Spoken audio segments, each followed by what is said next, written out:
ഒരുപാട് കാലങ്ങൾക്ക് ശേഷം ബ്ലീച്ചിൻ്റെ അടുത്തൊരു എപ്പിസോഡിലേക്ക് സ്വാഗതം. ഞാൻ ഫില്ലർ എപ്പിസോഡ്സ് എല്ലാം സ്കിപ്പ് ചെയ്തിട്ടുണ്ട്. മെയിനായിട്ടുള്ള എപ്പിസോഡ്സ് മാത്രമേ ഞാൻ എക്സ്പ്ലെയിൻ ചെയ്യാൻ പോകുന്നുള്ളൂ. വീഡിയോയുടെ സപ്പോർട്ടിനനുസരിച്ചായിരിക്കും നെക്സ്റ്റ് എപ്പിസോഡ് വരാൻ വേണ്ടി പോകുന്നത്. നിങ്ങൾ ഒരുപാട് പേര് ഇങ്ങനെ ചോദിച്ചുകൊണ്ടിരിക്കും കണ്ടിന്യൂസ് ആയിട്ട്, പക്ഷേ ഞാൻ വീഡിയോ അപ്ലോഡ് ചെയ്യാൻ നേരത്തെ അതിൻ്റെ സപ്പോർട്ടൊന്നും കാണുന്നില്ല. സോ അതുകൊണ്ടാണ് ഞാൻ പിന്നെ ഇട്ടത്. സോ പറഞ്ഞു വിശ്വസിക്കാതെ നേരെ എപ്പിസോഡിലേക്ക് പോകാം. അവർക്ക് ഇതിനെ കാണിക്കുന്നത് നമ്മുടെ യാമിക്ക് തിരിച്ച് കൈ കിട്ടിയിട്ടുണ്ട്. യാമിയും അതുപോലെ തന്നെ സ്കീഫറും കൂടെ ചെല്ലുകയാണ് നമ്മുടെ ഐസൻ്റെ അടുത്ത്. തന്നെ നമ്മുടെ ഐസനാണെങ്കിൽ കയ്യിലുണ്ടായിരുന്ന ഒക്യോക്ക് യൂസ് ചെയ്തിട്ട് പുതുതായിട്ട് ഒരു അലങ്കാരനെ ക്രിയേറ്റ് ചെയ്യാൻ വേണ്ടി ശ്രമിച്ചുകൊണ്ടിരിക്കുകയാണ്. സാധിക്കണമെങ്കിൽ ഇനിയും ഞാൻ ഒക്യോക്ക് യൂസ് ചെയ്തുകൊണ്ട് തന്നെ ഇരിക്കണം. ഈ ഒരു 50% തന്നെ അത് ഫുൾ ആയിട്ടുണ്ട്. 50% കൂടെ അതിന്റെ പവർ അവേക്കണാക്കാൻ വേണ്ടിയുണ്ട്. ഈ ഒക്യോക്കിന്റെ അകത്തിലുള്ള ഒരു വലിയൊരു സംഭവം തന്നെയുണ്ട്. ആർക്കും അറിയത്തില്ല. നിങ്ങളൊന്ന് വന്നിട്ട് ഒക്യോക്കിനെ തൊട്ടാൽ മാത്രം മതി. ഇതുണ്ടാക്കിയ ഉരഹരയ്ക്ക് പോലും ഇതിനെക്കുറിച്ചുള്ള കാര്യം അറിയത്തില്ല. ഉണ്ടാക്കിയ ഉടനെ തന്നെ അവൻ അത് സീൽ ചെയ്തു. ഈ ഒക്യോക്കിൽ ഒരു ക്യാപ്റ്റനോ അല്ലെങ്കിൽ അതിനും മടങ്ങായിട്ടുള്ള പവറുള്ള ഒരാൾ ഇതിൽ തൊട്ടാൽ ഫുള്ളായിട്ട് തന്നെ അവേക്കൺ ചെയ്യും. ആൾക്ക് എന്തോരം പവർ ഉണ്ടോ അതിൽ മടങ്ങ് പവറായിട്ട് അത് റിലീസ് ചെയ്യും. നമ്മുടെ ക്യാപ്റ്റൻ ഐസൻ ഈ പറഞ്ഞുകൊണ്ടിരിക്കുന്ന സമയത്ത് തന്നെ ആ ഒക്യോക്കിനെ അങ്ങ് തൊടുകയാണ്. സമയത്ത് ആ ഒക്യോക്കു വീണ്ടും ഒരു 50% കൊണ്ട് അൺലോക്ക് ആകുകയാണ്. ഒരുപാട് സ്പിരിച്വൽ എനർജി അവിടെ റിലീസ് ആകുകയാണ്. ഒന്നും കൂടെ നോക്കുന്ന സമയത്ത് അവിടെ ഒരു പുതിയ അലങ്കാരം തന്നെ ക്രിയേറ്റ് ആയിരിക്കുന്നു. അലങ്കാരന്റെ പേരെന്ന് പറയുന്നത് വണ്ടർ വൈസ. തന്നെ നമ്മുടെ ഈസറാണെങ്കിൽ സ്കീഫറിനെ നോക്കിയിട്ട് അതിനു മുമ്പ് ഞാൻ നിനക്കൊരു ഓർഡർ തന്നില്ലേ, അത് ഇതുവരെ നീ കംപ്ലീറ്റ് ചെയ്തിട്ടില്ല. തന്നെ ഇവിടെ നിന്ന് എത്ര വേഗം നീ പോയിട്ട് ആ ഓർഡർ കംപ്ലീറ്റ് ചെയ്യ്. ഇവിടെ നിന്ന് നിനക്ക് ആരെ വേണമെങ്കിലും വിളിച്ചുകൊണ്ട് പോകാം. നമ്മുടെ ഐസൻ പോകാൻ വേണ്ടി പോകുന്നതിന് മുമ്പ് സൈഡിൽ മിണ്ടാതിരിക്കുന്ന നമ്മുടെ ഗ്രിംജോനോടും കൂടെ ഐസൻ പറയുകയാണ് നീയും അവിടേക്ക് പോകണമെന്ന്. സമയം തന്നെ നമ്മുടെ ഇച്ചിഗോനെ കാണിക്കുകയാണ്. ഇച്ചിഗോണെങ്കിൽ വൈസോട്ട് ഗ്രൂപ്പിന്റെ കൂടെ ട്രെയിനിങ് ചെയ്തുകൊണ്ടിരിക്കുകയാണ് എന്ന് പറഞ്ഞിട്ട് ഇവന്മാർ എന്താണ് കാണിക്കുന്നതെന്നൊന്നും നമുക്ക് മനസ്സിലാക്കുന്നില്ല. നമ്മുടെ ഇച്ചിഗോനെ വളരെയധികം കൊടൂരമായിട്ട് ഇട്ട് കഷ്ടപ്പെടുത്തുന്നുണ്ട്. ഇച്ചിഗോയ്ക്ക് പോലും മനസ്സിലാക്കുന്നില്ല ഇവന്മാർ എന്തിനു വേണ്ടിയാണ് ട്രെയിനിങ് ചെയ്യിപ്പിക്കുന്നതെന്ന്. നമ്മുടെ ഇച്ചിഗോയ്ക്കാണെങ്കിൽ തന്റെ ഹോളോഫിക്കേഷൻ ഫോം ഉണ്ടല്ലോ അത് നല്ലതായിട്ട് കൺട്രോൾ ചെയ്യാൻ വേണ്ടി സാധിക്കുന്നില്ല. സോ അതിനുവേണ്ടിയാണ് ഇവർ ട്രെയിനിങ് ചെയ്യിപ്പിക്കുന്നതെന്ന് പറയുന്നത്. എന്ന് പറയട്ടെ നമ്മുടെ ഇച്ചിഗോനെ കൊണ്ട് ആഹാരം ഉണ്ടാക്കി കഴിച്ചിട്ട് പാത്രം വരെ അവനെ കൊണ്ട് കരികിപ്പിക്കുന്നുണ്ട്. ആൾക്കാരൊക്കെ നമ്മുടെ ഇച്ചിഗോനെ ഇട്ടിട്ട് അങ്ങ് കഷ്ടപ്പെടുത്തിക്കൊണ്ടങ്ങ് ഇരിക്കുകയാണ്. സമയം തന്നെ നമ്മളെ കാണിക്കുന്നത് ഇച്ചിഗോന്റെ ട്രെയിനിങ് ഒക്കെ കണ്ടിട്ട് നമ്മുടെ ഹീഗോരി എന്തൊക്കെയോ ചിന്തിച്ചുകൊണ്ടിരിക്കുകയാണ്. ആണെങ്കിൽ തന്റെ ഹോളോഫിക്കേഷൻ മോഡ് 10 സെക്കൻഡ് മാത്രമേ പിടിച്ചു നിർത്താൻ വേണ്ടി സാധിക്കുന്നുള്ളൂ. മാസം കൊണ്ടാണ് അവനെ ഇപ്പൊ ട്രെയിനിങ് ചെയ്യിപ്പിച്ചുകൊണ്ടിരിക്കുന്നത്. എന്നിട്ടും അവൻ ഇത്ര നേരമായിട്ട് 10 സെക്കൻഡ് മാത്രമേ കൺട്രോൾ ചെയ്യാൻ വേണ്ടി സാധിച്ചിട്ടുള്ളൂ. അതിനുവേണ്ടി 2 മാസം കൂടെ മാത്രമേ ഉള്ളൂ. അവരുടെ ഉള്ളിൽ തന്നെ ഈ സംഭവങ്ങളെല്ലാം അവസാനിപ്പിക്കണം എന്നവൻ മനസ്സിൽ വിചാരിക്കുകയാണ്. നിങ്ങൾക്ക് സംശയങ്ങളുണ്ടെങ്കിൽ ജസ്റ്റ് ഒന്ന് കമന്റ് ചോദിച്ചാൽ മതി. എനിക്ക് പറ്റുന്ന കാര്യങ്ങളാണെങ്കിൽ ഞാൻ സോൾവ് ചെയ്ത് തരാവേ. ഇത് കാണിക്കുന്നത് നമ്മുടെ സോൾ സൊസൈറ്റിയിൽ ഇരുന്ന് ചായ കുടിച്ചുകൊണ്ടിരിക്കുന്ന ഷീഡോനെയാണ്. അതേ സമയത്തായിരുന്നു അങ്ങോട്ട് നമ്മുടെ ഇസാക്കി കയറി വരുന്നത്. നമ്മുടെ ഷീഡോ ആണെങ്കിൽ അവിടെ വന്ന് നമ്മുടെ ഇസാക്കിനോട് താഴേക്ക് നോക്കാൻ വേണ്ടി പറയുന്നു. ഈ താഴേക്ക് നോക്കുന്ന ഇസാക്കി ചെയ്തുകൊണ്ടിരിക്കുന്ന നമ്മുടെ ഒർഹിമിനെ അതുപോലെ തന്നെ നമ്മുടെ റൂക്കിനെയുമാണ് ഇവിടെ ചെയ്യുന്നത്. നമ്മുടെ ഇസാക്കി ചോദിക്കുന്ന സമയത്ത് നമ്മുടെ ഷീഡോ കാര്യം പറഞ്ഞു കൊടുക്കുകയാണ്. ഈ കുറച്ച് കാലങ്ങൾക്ക് മുമ്പ് നമ്മുടെ ഷീഡോന്റെ അടുത്ത് ഒരു പേഴ്സണൽ റിക്വസ്റ്റ് ആയിട്ട് നമ്മുടെ റൂക്കിയുടെ കാര്യം നിങ്ങൾ എങ്ങനെയെങ്കിലും ഒന്ന് ചെയ്തു തരണം. എനിക്കൊരു ഫ്രണ്ട് ഉണ്ട്, എന്നെയും ആ ഫ്രണ്ടിനെയും കൂടെ ഒരു ട്രെയിനിങ് ഗ്രൗണ്ടിൽ വെച്ചിട്ട് നിങ്ങളൊന്ന് ട്രെയിനിങ് ചെയ്യണം. ഷീഡോനോട് നമ്മുടെ റൂക്കിയ പറയുകയാണ്. തന്നെയായിരുന്നു സൈഡിൽ നിന്ന് ഇതൊക്കെ കണ്ടുകൊണ്ടിരുന്ന നമ്മുടെ ഒർഹിമി അങ്ങോട്ട് കയറി വരുന്നത്. സാർ ഞാൻ വളരെയധികം സെൽഫിഷ് ആണെന്നൊന്നും നിങ്ങൾ വിചാരിക്കരുത്. എനിക്കൊരു ആഗ്രഹമുണ്ട്, എനിക്ക് വളരെയധികം സ്ട്രോങ് ആയിട്ട് ഇരിക്കണമെന്ന് ആഗ്രഹമുണ്ട്. അതുകൊണ്ടാണ് ഞാൻ ഈ കാര്യങ്ങളെല്ലാം ചെയ്യുന്നത്. നമ്മളൊരു വാറിനാണ് പോകാൻ വേണ്ടി പോകുന്നത്. നീ എന്തിനു വേണ്ടിയാണ് ഒരു വീക്കായിട്ടുള്ള ഒരാൾ സംസാരിക്കുന്നത് പോലെ സംസാരിക്കുന്നത്? നീ വളരെയധികം സ്ട്രോങ് ആയിട്ടിരിക്കുക. ഇതെല്ലാം കണ്ട് നമ്മുടെ ഷീഡോ ട്രെയിനിങ്ങിന് വേണ്ടി സമ്മതിക്കുകയാണ്. നമ്മുടെ ഇസാക്കി ആണെങ്കിൽ നമ്മുടെ ഷീഡോനോട് ചോദിക്കുകയാണ്, ഇത്രയും കാലമായിട്ടും ഇവിടെ ഉള്ള ഒരാൾക്ക് നമ്മുടെ റൂക്കിയുടെ അടുത്ത് അത്രയ്ക്കൊന്നും വേഗത്തിൽ പിടിച്ചു നിൽക്കാൻ വേണ്ടി സാധിക്കത്തില്ല. ഇവൾ എങ്ങനെയാണ് ഈ റൂക്കിയുടെ അടുത്ത് ഇത്രയധികം നല്ല രീതിയിൽ തന്നെ പിടിച്ചു നിൽക്കുന്ന സമയം തന്നെ നമ്മുടെ ഇസാക്കി ചോദിക്കുന്നു. അവർ രണ്ടുപേരും 2 ഡയമെൻഷനിലുള്ളവരാണ്. തന്റെ ഡയമെൻഷൻ അല്ലാത്ത വേറൊരു ഡയമെൻഷൻ ആളെ തന്റെ ഒരു ഫ്രണ്ടായിട്ട് എടുക്കാൻ വേണ്ടി റൂക്കി അങ്ങോട്ട് പറ്റിയല്ലോ. വരും ചിലപ്പോൾ 2 ഡയമെൻഷൻ ഉള്ളവരായിരിക്കും, 2 സ്ഥലത്തുള്ളവരായിരിക്കും.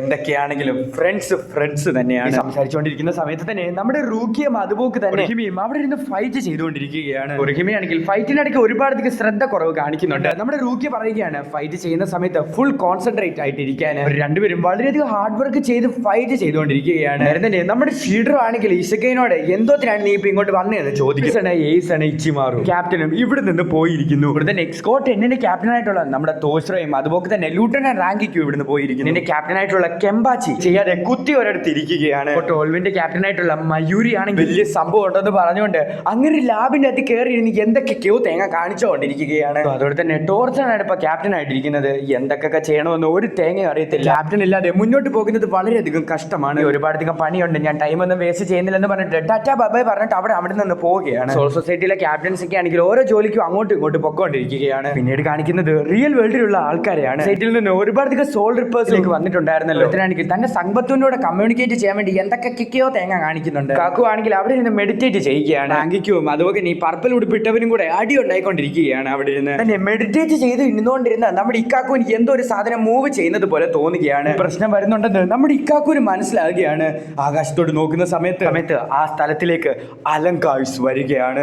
നമ്മുടെ ക്യാപ്റ്റൻ ദോഷർ പറയുകയാണ്, ഇവന്മാര് കുറച്ച് നേരത്തെയാണല്ലോ വന്നേക്കുന്നത്. ആരേക്ക് വന്ന അലങ്കാഴ്സ് അവിടെയുള്ള സോൾ റിപ്പേഴ്സിനെ എല്ലാത്തിനെയും കാണുകയാണ്. ഈ സോൾ റിപ്പേഴ്സിന്റെ കൂടെ ഒക്കെ ഫൈറ്റ് ചെയ്തിട്ട് കുറച്ച് ഫണ്ണാക്കാം. അലങ്കാഴ്സ് പറയുകയാണ്, ഗ്രിംജോ നിനക്കിതല്ലല്ലോ പണി, നിനക്ക് വേറൊരു പണിയല്ലേ, നീ ഇവിടെ നിന്ന് പോകാൻ വേണ്ടി. അലങ്കാഴ്സ് നമ്മുടെ ഗ്രിംജോനെ അവിടെ നിന്ന് ആട്ടി വിടുകയാണ്. ഗ്രിംജോന്റെ കൈ പോയിട്ടില്ലായിരുന്നു. ഗ്രിംജോ ആണെങ്കിൽ നേരത്തെ ഒരു ടോപ്പ് ലെവലായിട്ടുള്ള അലങ്കാരായിരുന്നു. പക്ഷെ ഇപ്പൊ അങ്ങനത്തെ ഒരു അലങ്കാരല്ല. ആ റാങ്കിങ് സിസ്റ്റത്തിൽ നിന്ന് നമ്മുടെ ഗ്രിംജോനെ പുറത്താക്കി. പറഞ്ഞ ഏറ്റവും ടോപ്പായിട്ടുള്ള എസ് റാങ്ക് അലങ്കാഴ്സ് ഗ്രൂപ്പിലുള്ള ഒരാളല്ല ഗ്രിംജോ. സോൾ റിപ്പേഴ്സിനോട് ഫൈറ്റ് ചെയ്യാൻ വേണ്ടി പോകുന്നു. കാണിക്കുന്നത് അലങ്കാഴ്സ് എല്ലാം ഭൂമിയിൽ വന്നുള്ള കാര്യം മനസ്സിലാക്കിയ സോൾ സൊസൈറ്റിയിലുള്ള മെമ്പേഴ്സിനെയാണ്. മാത്രമല്ല എസ് ഗ്രൂപ്പ് അലങ്കാഴ്സ് ആണ് വന്നതെന്ന് അറിഞ്ഞത് കൊണ്ട് തന്നെ എല്ലാ ആൾക്കാരും വളരെയധികം ഷോക്ക്. യാമിയാണെങ്കിൽ അറ്റാക്ക് ചെയ്യാൻ വേണ്ടി പോകുന്ന സമയത്ത് തന്നെ നമ്മുടെ ക്യാപ്റ്റൻ തോസ്രോ വന്ന് അങ്ങ് തടുക്കുകയാണ്. തോസ്രോ 10th സ്ക്വാഡിന്റെ ക്യാപ്റ്റൻ ആണ്. ഞാനും 10 ആണ്. സ്ക്വാഡിലുള്ള ആളല്ലേ. അതിങ്ങനെ നിനക്കറിയാം, നീ എന്നെ കുറിച്ച് എല്ലാ കാര്യങ്ങളും മനസ്സിലാക്കിയല്ലോ. കാര്യങ്ങളൊക്കെ എങ്ങനെയാണ് നമ്മുടെ ക്യാപ്റ്റൻ തോസ്രോയ്ക്ക് അറിയാമെന്ന് ചോദിച്ചാൽ, നേരത്തെ ക്യാപ്റ്റൻ തോസ്രോന്റെ ഫൈറ്റ് ചെയ്തുകൊണ്ടിരുന്ന ഇസുക്കായ ഉണ്ടല്ലോ, ഇസുക്കയാണ് നമ്മുടെ ക്യാപ്റ്റൻ തോസ്രോട് ഈ കാര്യങ്ങളെല്ലാം പറഞ്ഞത്. സമയത്ത് തന്നെ നമ്മുടെ ഐസുക്കയും അതുപോലെ തന്നെ ഇക്കാക്കും ഫൈറ്റ് ചെയ്യാൻ വേണ്ടി ഇങ്ങനെ റെഡി ആയിരിക്കുകയാണ്. ഫൈറ്റ് ചെയ്യാൻ വേണ്ടി വന്നിരിക്കുന്ന അലങ്കാരന്റെ പേരാണ് എന്നുള്ളൊരു പേരുള്ള അലങ്കാരാണ് അവരുടെ ഫൈറ്റ് ചെയ്യാൻ വേണ്ടി വന്നിരിക്കുന്നത്. എസ്കോഡിന്റെ അതിലുള്ള ഒരാളാണ് നമ്പർ 6. വണ്ടർ വൈസ് എന്ന് പറഞ്ഞൊരു പുതിയൊരു അലങ്കാരനെ ഐസൺ ക്രിയേറ്റ് ചെയ്തിട്ടില്ല. ആ അലങ്കാരനെ കാണിക്കുന്നത് ആ അലങ്കാരനോട് ഫൈറ്റ് ചെയ്യാൻ വേണ്ടി നമ്മുടെ റാങ്കിക്കോ റെഡി ആയിട്ട് ഇങ്ങനെ നിൽക്കുകയാണ്. അലങ്കാരാണെങ്കിൽ എന്തൊക്കെയൊക്കെയോ കോമഡി കാണിച്ചുകൊണ്ടിരിക്കുകയാണ്. അതേ സമയത്ത് തന്നെ സെൻസ് ചെയ്ത് അവിടെ അലങ്കാരിച്ച് വന്നിട്ടുള്ള ഒരു കാര്യം നമ്മുടെ ഇച്ചിക്കോയ്ക്ക് മനസ്സിലാക്കുകയാണ്. പോകാൻ വേണ്ടി ശ്രമിച്ചുകൊണ്ടിരിക്കുന്നത് നമ്മുടെ ഇച്ചിക്കോനെ വൈസോട്ട് ഗ്രൂപ്പിലുള്ള ആൾക്കാർ പിടിച്ചു വെച്ചിരിക്കുകയാണ്. അവർ ഈ കാര്യങ്ങളൊക്കെ നോക്കിക്കോളും, നീ നല്ല രീതിയിൽ തന്നെ ട്രെയിനിങ് ഒന്നും ചെയ്യേണ്ട, എനിക്ക് ഉറപ്പായിട്ടും അവരെ സഹായിക്കണമെന്ന് നമ്മുടെ ഇച്ചിക്കോ പറയുന്നു. ആ വൈസോട്ട് ഗ്രൂപ്പിനകത്തുള്ള ആൾക്കാർ നമ്മുടെ ഇച്ചിക്കോനെ വിടാൻ വേണ്ടി കൂട്ടാക്കുന്നില്ല. എന്നിട്ട് തന്നെ നമ്മുടെ സിഞ്ചി അങ്ങോട്ട് വന്നിട്ട് ഇച്ചിക്കോയ്ക്ക് പോകാൻ വേണ്ടിയുള്ള പെർമിഷൻ കൊടുക്കുകയാണ്. കാണിക്കുന്നത് വൈസോട്ട് ഗ്രൂപ്പിനകത്തുള്ള ആൾക്കാർ ചോദിക്കുന്ന സമയത്ത് അവൻ എന്തെങ്കിലും ചെയ്യട്ടെ എന്ന് നമ്മുടെ ഷിഞ്ചി പറയുന്നു. എന്നിട്ട് തന്നെ നമ്മുടെ റൂക്കിയൊക്കെ മനസ്സിലാക്കിയാണ് റിയൽ വേൾഡിൽ ഹോളോ വന്നിട്ടുള്ളതെന്നുള്ള ഒരു കാര്യം. അതുകൊണ്ട് തന്നെ അവരെ സഹായിക്കാൻ വേണ്ടി നമ്മുടെ റൂക്കി അവിടെ നിന്ന് പോകാൻ വേണ്ടി പോവുകയാണ്. എന്നിട്ട് നല്ല രീതിയിൽ തന്നെ ട്രെയിനിങ് ചെയ്യും, ഞാൻ അവരെ സഹായിക്കാൻ വേണ്ടി പോവുകയാണെന്ന് പറഞ്ഞിട്ട് നമ്മുടെ റൂക്കി അവിടെ നിന്ന് പോകുന്നു. തന്നെ അങ്ങോട്ട് പൊക്കോണ്ടിരുന്ന നമ്മുടെ ഹീറോ ആണെങ്കിൽ നമ്മുടെ ഗ്രിംജോനെ കാണിക്കുകയാണ്. എന്ത് പറ്റിയാടാ നിനക്ക്, നിന്റെ ഒരു കൈ കാണുന്നില്ലല്ലോ. ഒന്നുമല്ല, എനിക്ക് നിന്നെ എതിർക്കുന്നതിന് എനിക്ക് ഒരു കൈയുടെ മാത്രം ആവശ്യമേ ഉള്ളൂ എന്ന് നമ്മുടെ ഗ്രിംജോ പറയുന്നു. തന്നെ തന്റെ ബൻകൈ അൺലോക്ക് ചെയ്യാൻ വേണ്ടി ശ്രമിച്ചുകൊണ്ടിരിക്കുകയാണ് നമ്മുടെ ഇച്ചിക്കോ. ബൻകൈ ഫോം യൂസ് ചെയ്തിട്ട് നിനക്ക് എന്നെ ഒന്നും ചെയ്യാൻ പറ്റത്തില്ലെന്ന് നമ്മുടെ ഗ്രിംജോ പറയുന്ന സമയത്ത് ഐറ്റത്തുള്ള ആ വലിയ മാർക്കുണ്ടല്ലോ, അത് ഞാൻ എന്റെ ബൻകൈ യൂസ് ചെയ്തിട്ടില്ലേ അത് ഉണ്ടാക്കിയത്, എനിക്ക് നിന്നെ ഉറപ്പായിട്ടും ഇല്ലാതാക്കാൻ വേണ്ടി സാധിക്കും എന്ന് നമ്മുടെ ഇച്ചിക്കോ പറയുന്നു. നമ്മുടെ ഇച്ചിക്കോ ആണെങ്കിൽ തന്റെ ഹോളോഫിക്കേഷൻ മോഡ് ഓൺ ആക്കാൻ വേണ്ടി ശ്രമിക്കുന്നു. പിന്നെ മാത്രമേ പിടിച്ചു നിൽക്കാൻ പറ്റത്തുള്ളൂ നമ്മുടെ ഇച്ചിക്കോയ്ക്കും ഈ കാര്യം സെൻസ് ചെയ്യാൻ വേണ്ടി സാധിക്കുന്നുണ്ട്. സോ അവരെ ഹെൽപ്പ് ചെയ്യാൻ വേണ്ടി നമ്മുടെ സാത്തോ പോകുന്ന സമയത്ത് നമ്മുടെ റെഞ്ചി പറയുന്നു, നീ ഇവിടെ ഇരിക്കും, ഞാൻ അവരെ പോയി സഹായിക്കാമെന്ന്. കേട്ടോണ്ടിരുന്ന നമ്മുടെ ഉരഹര പറയുകയാണ്, റെഞ്ചി പറഞ്ഞത് ശരിയാണ് സാത്തോ, നീ ഇവിടെ ഇരിക്കുക, അതുപോലെ തന്നെ റെഞ്ചി നീയും ഇവിടെ ഇരിക്കും, പോയിട്ട് വരാം എന്ന് പറഞ്ഞിട്ട് നമ്മുടെ ഉരഹര തന്റെ സമ്പത്ത് പുറത്തെടുക്കുന്നു. ഈ എപ്പിസോഡ് അവസാനിക്കുകയാണ്. റിക്വസ്റ്റ് പ്രകാരം നിങ്ങൾ പറഞ്ഞ രീതിയിലാണ് ഞാൻ ഇന്നത്തെ എപ്പിസോഡ് എക്സ്പ്ലെയിൻ ചെയ്തേക്കുന്നത്. ഞാൻ എക്സ്പ്ലെയിൻ ചെയ്തുകൊണ്ടിരുന്നത് ഫോട്ടോസ് യൂസ് ചെയ്തിട്ടായിരുന്നു, ബ്ലീച്ചിന്റെ മോഡ് ടൈപ്പിലായിരുന്നു. സോ അത് വീഡിയോയിലാക്കിയിട്ടുണ്ട്. നമ്മുടെ ഡോക്ടർ സ്റ്റോൺ ഒക്കെ പോലത്തെ എക്സ്പ്ലനേഷൻ പോലെ ആക്കിയിട്ടുണ്ട്. ഒരുപാട് കഷ്ടപ്പെട്ടിട്ടാണ് ഇന്നത്തെ വീഡിയോ റെക്കോർഡ് ചെയ്തിരിക്കുന്നത്. പിന്നെ ഒരുപാട് പേര് ഇങ്ങനെ കമൻറ്റ് വന്നിട്ട് ബ്ലീച്ച് വേണം എന്ന് പറയുന്നുണ്ട്. പക്ഷേ വീഡിയോ ഇട്ട് കഴിയാൻ നേരത്ത് ഒരു സപ്പോർട്ടും എനിക്ക് കിട്ടുന്നില്ല. ഞാൻ ഡോക്ടർ സ്റ്റോൺ എന്ന് പറഞ്ഞ എപ്പിസോഡ്സൊക്കെ എനിക്ക് റെക്കോർഡ് ചെയ്യാൻ നേരത്ത് എനിക്ക് കിട്ടുന്നൊരു സന്തോഷം ബ്ലീച്ചിൻ്റെ എപ്പിസോഡ് റെക്കോർഡ് ചെയ്യാൻ നേരത്ത് കിട്ടുന്നില്ല. കാരണം എന്തുവാ, സപ്പോർട്ട് കുറവാണ്. സോ നിങ്ങൾ മാക്സിമം സപ്പോർട്ട് ചെയ്യാൻ വേണ്ടി ശ്രമിക്കുക. സപ്പോർട്ട് ചെയ്യാൻ നേരത്തെ എനിക്ക് ബ്ലീച്ചിൻ്റെ വീഡിയോ കൂടുതൽ ഇടാൻ വേണ്ടി തോന്നും. എന്ന് വെച്ചാൽ എന്തുവാ, പണ്ട് ബ്ലീച്ചിന് നല്ല സപ്പോർട്ടായിരുന്നു. സോ അന്നേരം ഞാൻ കൺസിസ്റ്റൻ്റ് ആയിട്ട് 5 വീഡിയോസൊക്കെ ഒരു ദിവസം ഇടുമായിരുന്നു. സോ നിങ്ങളൊന്ന് ആലോചിച്ച് നോക്കിയാൽ മതി. നിങ്ങൾ സപ്പോർട്ട് ചെയ്യുകയാണെങ്കിൽ ഞാൻ നല്ല രീതിയിൽ തന്നെ വീഡിയോസ് ചെയ്യാം. സപ്പോർട്ട് കുറവാണെങ്കിൽ എനിക്കിത് നിർത്തിയേ പറ്റൂ. നിങ്ങൾ തന്നെ ഒന്ന് ചിന്തിച്ചാൽ മതി. എന്തൊക്കെയാണെങ്കിലും നിങ്ങൾ പറഞ്ഞ രീതിയിൽ വളരെയധികം ക്ലിയർ ആയിട്ട് ഞാൻ വൃത്തിക്കാണ് ഇന്നത്തെ എപ്പിസോഡ് ഉണ്ടാക്കിയിരിക്കുന്നത്. വേറൊരു കാര്യം എന്ന് പറഞ്ഞാൽ ഇനി ഫില്ലർ എന്ന് പറഞ്ഞ സംഭവം ഞാൻ എക്സ്പ്ലെയിൻ ചെയ്തില്ല, മൊത്തം സ്കിപ്പ് ചെയ്തിട്ടുണ്ട്. അതുമാത്രമല്ല എപ്പിസോഡ് കൗണ്ട് ഇനിയും തൊട്ടിടുന്നതിൻ്റെ കുറച്ച് തെറ്റായി. കണ്ടിന്യൂസ് ആയിട്ടായിരിക്കും ഞാൻ എപ്പിസോഡ് ഇടുന്നത് എന്ന് വെച്ചാൽ ഞാൻ നിങ്ങൾക്ക് ചുരുക്കത്തിൽ പറഞ്ഞു തരാം. ഒരു ഗസ് പറയുകയാണ്, ഇപ്പം 79ാമത്തെ എപ്പിസോഡ് ഫില്ലറല്ല, ഞാനത് അപ്ലോഡ് ചെയ്തു. പക്ഷേ 80ാമത്തെ എപ്പിസോഡ് ഫില്ലറാണ്, 81ാമത്തെ എപ്പിസോഡ് ഫില്ലറാണ്. ലേറ്റസ്റ്റ് ആയിട്ട് ഇട്ടത് 79ാമത്തെ എപ്പിസോഡിൻ്റെ എക്സ്പ്ലനേഷനാണ്. സോ നെക്സ്റ്റ് എപ്പിസോഡ് ഫില്ലർ ആയതുകൊണ്ട് തന്നെ അത് ഞാൻ സ്കിപ്പ് ചെയ്തിട്ട് 80ാമത്തെ എപ്പിസോഡ് എന്ന് പറഞ്ഞ് ഞാൻ ഇടുന്നത് 81ാമത്തെ എപ്പിസോഡ് രീതിയിലായിരിക്കും ഞാൻ ഇനി വീഡിയോസ് അപ്ലോഡ് ചെയ്യാൻ വേണ്ടി പോകുന്നത്. നെക്സ്റ്റ് ബ്ലീച്ചിൻ്റെ എപ്പിസോഡ്സിന് വേണ്ടി നിങ്ങൾ എത്ര പേര് കാത്തിരിക്കുന്നുണ്ടെന്ന് ജസ്റ്റ് ഒന്ന് കമൻറ്റ് ചെയ്ത് പറയുക.